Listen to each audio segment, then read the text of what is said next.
नमस्कार दोस्तों, स्वागत है आपका 31 जनवरी Kumar Gaurav sir current affair class में, जिसमें पहला क्वेश्चन है हाल ही में आयोजित 15वें हॉकी विश्व कप 2023 की उप विजेता टीम कौन सी है। बेल्जियम उप विजेता टीम है और विजेता टीम जर्मनी बनी है।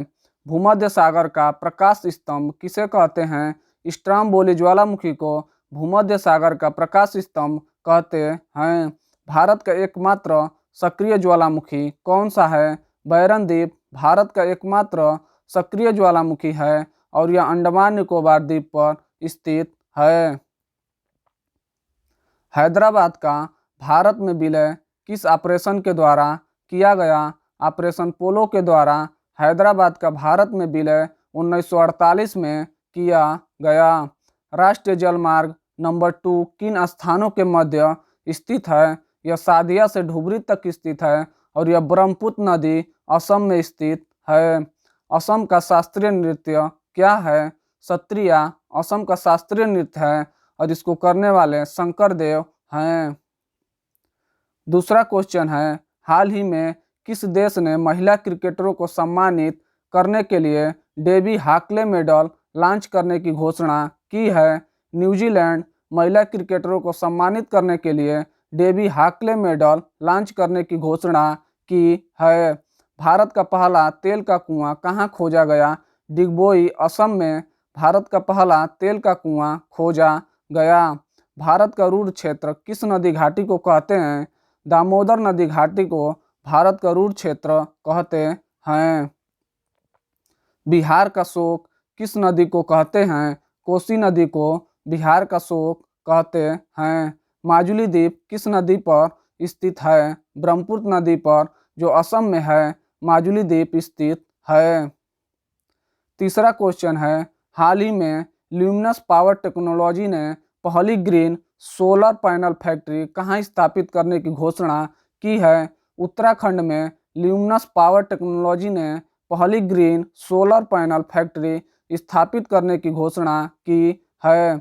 राफेल विमान का निर्माण किस कंपनी ने किया है। दसॉल्ट कंपनी, जो फ्रांस की है, राफेल विमान का निर्माण किया है। भारत और फ्रांस के मध्य संयुक्त युद्धाभ्यास कौन सा है। वरुण, जो नौसेना के बीच होता है, और गरुड़, जो वायुसेना के बीच होता है। भारत और फ्रांस के बीच संयुक्त युद्धाभ्यास हैं। लिक्विड मिरर टेलीस्कोप कहाँ स्थित है। यह देव स्थल उत्तराखंड में स्थित है। लिपुलेख दर्रा और रामगंगा राष्ट्रीय पार्क उत्तराखंड में स्थित है।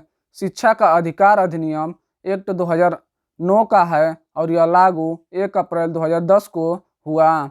सूचना का अधिकार अधिनियम एक्ट 2005 का है और यह लागू 12 अक्टूबर 2005 को हुआ। चौथा क्वेश्चन है हाल ही में आरबीआई द्वारा पहली बार कौन सा बांड जारी किया गया जिसका उद्देश्य हरित परियोजनाओं के लिए वित्तीय सहायता प्रदान करना है। सार्वेन ग्रीन बांड, जो आरबीआई द्वारा लॉन्च किया गया है, जिसका उद्देश्य हरित परियोजनाओं के लिए वित्तीय सहायता प्राप्त करना है। पर्यावरण संरक्षण अधिनियम 1986 का है। वन्य जीव संरक्षण अधिनियम 1972 का है। नरेगा अधिनियम 2005 का है, जो लागू 2 फरवरी 2006 को हुआ और इसका नाम मनरेगा 2 अक्टूबर 2009 को हुआ। भारत की पहली महिला राज्यपाल कौन थी। सरोजिनी नायडू भारत की पहली महिला राज्यपाल थी। उच्च न्यायालय किस अनुच्छेद के तहत रिट जारी करता है। यह अनुच्छेद 226 के तहत रिट जारी करता है। पांचवा क्वेश्चन है भारतीय पुरातत्व सर्वेक्षण द्वारा किस योजना को प्रतिस्थापित करके स्मारक मित्र योजना को लॉन्च करने की घोषणा की है। धरोहर गोद ले योजना के स्थान पर स्मारक मित्र योजना को लॉन्च करने की घोषणा की गई है।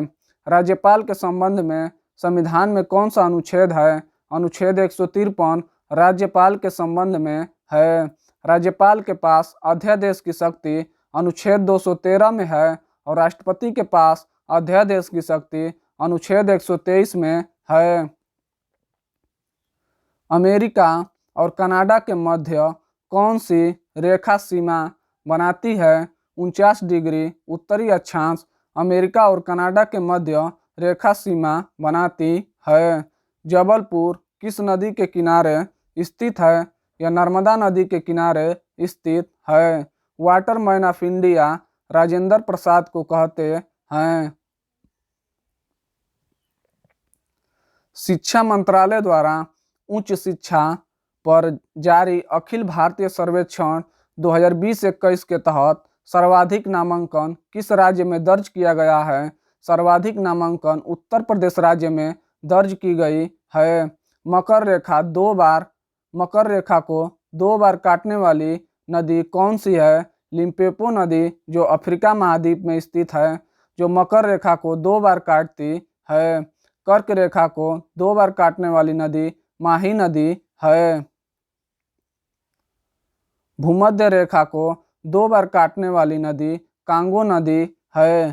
पिंडवानी और राउत नाचा नृत्य छत्तीसगढ़ राज्य का है। चाप चारकूट महोत्सव मिजोरम राज्य में मनाते हैं। हार्नबिल फेस्टिवल नागालैंड का है। एलपीजी का मुख्य घटक प्रोपेन और ब्यूटेन हैं। हाल ही में वाक्सेन यूनिवर्सिटी ने लड़कियों के लिए प्रोजेक्ट एस्पिरेशन को कहाँ लॉन्च किया है? लड़कियों के लिए प्रोजेक्ट एस्पिरेशन को तेलंगाना से लॉन्च किया है। सीएनजी का मुख्य घटक मीथेन है। एशिया की सबसे लंबी नदी यांगटीसी नदी एशिया की सबसे लंबी नदी है। ऑपरेशन आहट, जो तस्करी रोकने के लिए आरपीएफ द्वारा शुरू किया गया। ऑपरेशन गंगा, यूक्रेन से भारतीयों की वापसी के लिए शुरू किया गया। आयोडीन 131 का उपयोग किसके उपचार में होता है? थायराइड कैंसर के उपचार में आयोडीन 131 का उपयोग होता है। कोबाल्ट 60 का उपयोग किसके उपचार में होता है? रक्त कैंसर के उपचार में कोबाल्ट 60 का उपयोग होता है। हाइड्रोजन के कितने समस्थानिक हैं? इसके तीन समस्थानिक हैं, ट्रिटियम, प्रोटियम और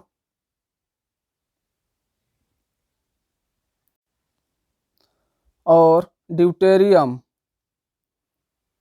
हाल ही में किसे न्यायाधीश के एक पैनल द्वारा गणतंत्र दिवस परेड की सर्वश्रेष्ठ झांकी घोषित किया गया है? उत्तराखंड की झांकी को न्यायाधीशों के एक पैनल द्वारा गणतंत्र दिवस परेड की सर्वश्रेष्ठ झांकी घोषित किया गया है। यूएनओ का नवीनतम देश दक्षिणी सूडान है, जो 193 नंबर का देश है। भूमध्य रेखा किस झील से गुजरती है? यह विक्टोरिया झील से गुजरती है। आईएमएफ का नवीनतम देश एंडोरा है, जो 190 नंबर का देश है। राज्य और केंद्र शासित प्रदेश संविधान की किस अनुसूची में स्थित है? यह प्रथम अनुसूची में स्थित है। भाषाई आधार पर गठन होने वाला भारत का पहला राज्य आंध्र प्रदेश है। यक्षगान नृत्य कर्नाटक राज्य का है। 9वां क्वेश्चन है, 31 जनवरी 2023 को राष्ट्रीय महिला आयोग द्वारा कौन सा स्थापना दिवस मनाया गया? इस राष्ट्रीय महिला आयोग द्वारा 31वां स्थापना दिवस मनाया गया। 26 जनवरी 2020 को किन 2 केंद्र शासित प्रदेश का विलय हो गया? दादर नगर हवेली और दमन दीव का 26 जनवरी 2020 को विलय हो गया। कोलार की खान कर्नाटक में स्थित है। कैगा परमाणु संयंत्र कर्नाटक में स्थित है। जोग जलप्रपात कर्नाटक में स्थित है, जो श्रावस्ती नदी पर है। टिहरी बांध उत्तराखंड में स्थित है और यह भागीरथी नदी पर स्थित है। 10वां क्वेश्चन है, 30 जनवरी 2023 को राष्ट्रपिता महात्मा गांधी की कौन सी पुण्यतिथि मनाई गई? इनकी 75वीं पुण्यतिथि मनाई गई। सत्य के साथ मेरे प्रयोग और हिंद स्वराज पुस्तक के लेखक महात्मा गांधी हैं। लिपुलेख दर्रा उत्तराखंड में स्थित है। उत्तराखंड की ग्रीष्मकालीन राजधानी गैरसैंण है। पक्के टाइगर रिजर्व अरुणाचल प्रदेश में स्थित है? काजीरंगा राष्ट्रीय उद्यान असम में स्थित है। 30 जनवरी को मनाया गया विश्व उपेक्षित उष्णकटिबंधीय रोग दिवस। धन्यवाद।